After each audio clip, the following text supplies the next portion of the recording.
Assalamualaikum warahmatullahi wabarakatuh. Perkenalkan, nama saya Linda Sari dengan nomor NIM 1901710. Di sini saya akan membahas mengenai model pembelajaran inquiry. Model pembelajaran inquiry merupakan model pembelajaran yang berupaya menanamkan dasar-dasar berpikir ilmiah pada diri siswa, sehingga dalam proses belajar mengajar, siswa lebih banyak belajar sendiri dan mengembangkan kreativitas dalam memahami konsep dan memecahkan suatu masalah. Walaupun dalam praktiknya aplikasi model pembelajaran inquiry ini sangat beragam, tergantung pada situasi dan kondisi sekolah, namun dapat disebutkan bahwa pembelajaran dengan metode inquiry memiliki 5 komponen yang umum. Yang pertama ada question, yang kedua ada student engagement, yang ketiga ada cooperative interaction, yang keempat ada performance evaluation, dan yang terakhir ada variety of research. Yang pertama, question. Nah, pembelajaran ini biasanya dimulai dari sebuah pertanyaan pembuka yang memancing rasa ingin tahuan siswa atau rasa kekaguman siswa gitu ya terhadap suatu fenomena. Nah, nanti siswa diberi kesempatan untuk bertanya yang dimaksudkan sebagai pengarah ke pertanyaan inti yang akan dipecahkan oleh siswa. Nah, selanjutnya nanti guru akan menyampaikan pertanyaan inti yang akan dipecahkan oleh siswa. Nah, untuk menjawab pertanyaan ini sesuai dengan taksonomi Bloom, siswa dituntut untuk melakukan beberapa langkah seperti evaluasi sintesis dan analisis. Nah, jawaban dari pertanyaannya inti tidak dapat ditemukan, misalnya di dalam buku teks, melainkan harus dibuat atau dikonstruksi. Selanjutnya yang kedua, ada student engagement. Nah, dalam metode inquiry ini, keterlibatan aktif siswa itu sangat menjadi suatu kewajiban atau keharusan, sedangkan peran guru adalah sebagai fasilitator. Nah, yang ketiga, ada cooperative interaction, di mana siswa ini diminta untuk berkomunikasi ya, bekerja berpasangan, dan juga bekerja dengan tim atau kelompok gitu ya, untuk mendiskusikan berbagai gagasan atau fenomena-fenomena yang akan dibahas dalam suatu kelompok. Selanjutnya yang ketiga, ada performance evaluation. Nah, dalam menjawab pertanyaan permasalahan, biasanya siswa ini diminta untuk membuat sebuah produk yang dapat menggambarkan pengetahuannya mengenai permasalahan yang sedang dipecahkan. Yang kelima, ada variety of research, di mana siswa dapat menggunakan bermacam-macam sumber belajar. Yang pertama ada buku teks misalnya, ada website, ada televisi, ada video, atau ada poster, atau bisa dengan wawancara dengan ahlinya, dan sejenisnya atau sebagainya. Nah, selanjutnya bagaimana nih langkah-langkah dalam menggunakan model pembelajaran inquiry itu? Yang pertama, merumuskan masalah. Yang kedua, mengamati atau melakukan observasi lapangan. Yang ketiga, menganalisis dan menyajikan hasil dalam tulisan atau gambar atau laporan atau bagan atau dengan karya yang lainnya. Selanjutnya yang keempat, mengkomunikasikan atau menyajikan hasil karya kepada pembaca, teman sekelas, guru atau audiens lainnya. Selanjutnya, selain ada langkah-langkah dari metode inquiry, ada pun kelebihan dan kekurangan dari model pembelajaran inquiry ini. Nah, yang pertama kita bahas mengenai kelebihannya dulu ya. Untuk kelebihan model pembelajaran inquiry, yang pertama, pembelajaran ini merupakan pembelajaran yang menekankan kepada pengembangan aspek kognitif, afektif, dan psikomotor secara seimbang, sehingga pembelajaran ini gitu ya dianggap jauh lebih bermakna.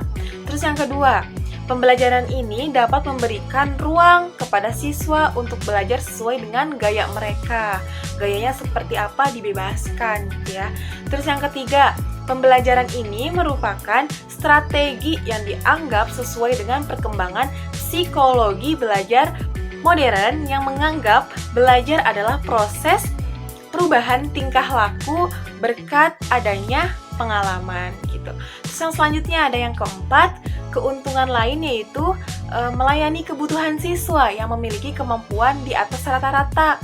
Nah, artinya siswa ini memiliki kemampuan belajar yang bagus, akan terhambat jika siswa itu belajar atau tergabung dengan siswa yang lemah dalam belajar gitu. Itu untuk kelebihannya. Selanjutnya, tadi sudah ada kelebihan dari model pembelajaran inquiry. Selanjutnya ada kekurangan atau kelemahan dari model inquiry. Apa kelemahannya? Yang pertama, sulit mengontrol kegiatan dan keberhasilan siswa gitu. Sulit untuk dikontrol. Bagaimana sih siswa ini dikatakan berhasil gitu ya. Terus yang kedua, sulit dalam merencanakan pembelajaran oleh karena terbentur dengan kebiasaan siswa dalam belajar. Terus yang ketiga ini kadang-kadang dalam mengimplementasikan memerlukan waktu yang cukup panjang sehingga sering guru sulit gitu ya menyesuaikan dengan waktu yang telah ditentukan. Terus selanjutnya yang keempat, selama kriteria keberhasilan belajar itu ditentukan oleh kemampuan siswa menguasai materi pelajaran, maka strategi ini tampaknya akan sulit diimplementasikan. Begitu kelebihan dan kekurangan dari model pembelajaran inquiry. Selanjutnya, bagaimana nih contoh implementasi model inquiry dalam proses belajar mengajar siswa pada sekolah menengah pertama? Oke, kita mari.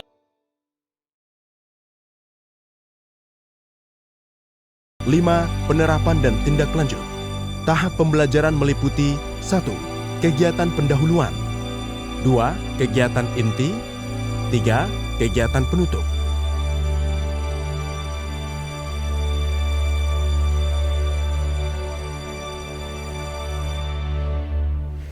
Selamat pagi anak-anak. Marilah kita awali pembelajaran pada pagi hari ini dengan berdoa bersama menurut agama dan keyakinan kita masing-masing. Berdoa mulai. Kegiatan pendahuluan meliputi 1. Guru menyiapkan peserta didik secara psikis dan fisik untuk mengikuti proses pembelajaran. 2. Guru menyampaikan materi yang lalu dan apersepsi. 3. Guru memotivasi siswa agar lebih aktif dalam kegiatan pembelajaran sehingga mencapai hasil belajar seperti yang diharapkan, termasuk penanaman dan penguatan karakter siswa. Hal ini dilakukan antara lain dengan menyanyikan lagu rayuan Pulau Kelapa bersama-sama. 4. Guru menyampaikan langkah-langkah pembelajaran, tujuan, dan penilaian. Kegiatan inti dalam pembelajaran Inquiry Discovery meliputi 1. Merumuskan pertanyaan. 2. Merencanakan prosedur pengumpulan dan analisis data. 3. Mengumpulkan dan menganalisis data. 4. Menarik kesimpulan. 5. Penerapan dan tindak lanjut. Guru membagi siswa menjadi beberapa kelompok. Masing-masing kelompok beranggotakan 4 siswa dengan tujuan siswa dapat berlatih dan bekerja bersama, saling membantu dalam belajar, dan saling mendorong atau memberi semangat dalam belajar. Pada langkah merumuskan pertanyaan, guru menyediakan masalah atau mendorong siswa untuk merumuskan masalah dengan sumber video tentang dampak positif dan negatif kondisi geologi Indonesia. Siswa menyaksikan tayangan video dampak positif dan negatif kondisi geologi Indonesia dan mengisi lembar observasi yang diberikan guru sebagai pedoman pengamatan. Dalam Inquiry Discovery Learning, guru lebih berperan sebagai fasilitator, inspirator, pengarah, dan partisipan dalam merumuskan pertanyaan dan menemukan jawaban. Namun demikian, pada saat yang tepat, terutama apabila siswa belum terbiasa dengan metode ini, guru dapat memberitahu, memberi konfirmasi, dan memberi umpan balik. Guru menanyakan kepada siswa gambaran dari video dampak positif dan negatif. Siswa berdiskusi untuk merumuskan pertanyaan. Masing-masing kelompok diwakili oleh 1 orang tampil ke depan, menuliskan pertanyaan kelompoknya di papan tulis. Pada tahap selanjutnya, siswa merencanakan prosedur pengumpulan dan analisis data. Untuk materi kondisi geologi Indonesia, pengumpulan dan analisis data dilakukan antara lain dengan 1. Membaca peta geologis Indonesia. 2. Membaca buku materi kondisi fisik wilayah Indonesia untuk memperoleh data yang lebih lengkap. 3. Pengamatan langsung di lapangan dan wawancara dengan penduduk. 4. Mencatat data atau informasi yang diperoleh. 5. Memilah menggunakan data atau informasi untuk menjawab pertanyaan. Pada tahap ini, siswa melaksanakan pengumpulan informasi berdasarkan prosedur yang sudah direncanakan untuk menjawab masalah-masalah yang dirumuskan sesuai dengan tujuan pembelajaran.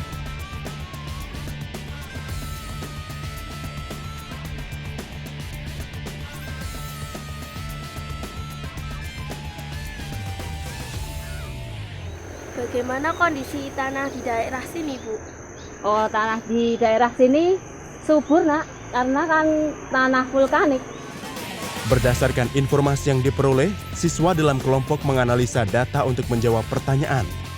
Guru mengunjungi setiap kelompok untuk mengecek kebenaran informasi yang diperoleh dan jawaban-jawaban mereka dengan memberikan pertanyaan-pertanyaan pancingan.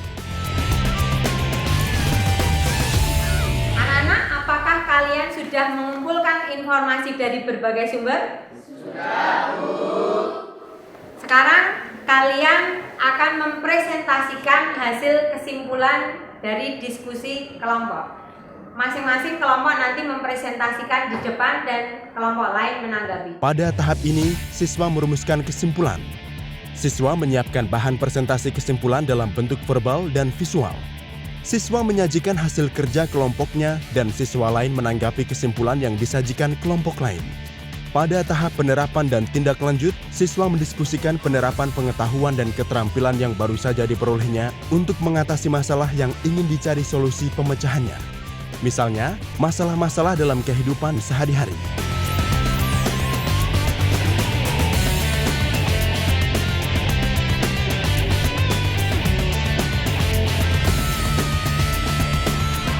Dalam tahap penutup dilakukan refleksi terhadap pelaksanaan pembelajaran dan penguasaan materi oleh siswa.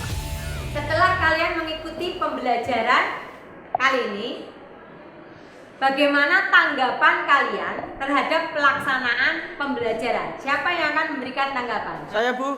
Menurut saya pembelajaran seperti ini sangatlah menyenangkan karena kita bisa tahu kondisi geologi Indonesia memberikan dampak yang positif dan negatif serta berpengaruh pada corak kehidupan masyarakat. Guru menyampaikan pesan moral yang berkaitan dengan pembelajaran. Melalui pesan moral ini, guru melakukan penanaman dan penguatan nilai-nilai karakter yang berkaitan dengan kegiatan dan materi pembelajaran. Misalnya, cinta tanah air, kerjasama, peduli, dan gotong royong. Pada akhir tahap penutup, guru menyampaikan materi yang akan dipelajari pada minggu berikutnya. Baik anak-anak, untuk materi selanjutnya yaitu flora dan fauna yang akan kalian pelajari minggu depan. Pembelajaran Inquiry Discovery merupakan pembelajaran yang berpusat pada siswa. Mereka mencari tahu dan menemukan sendiri informasi dari berbagai sumber untuk menjawab hal-hal yang ingin diketahui, sehingga mendorong berpartisipasi aktif dalam kegiatan pembelajaran. Dalam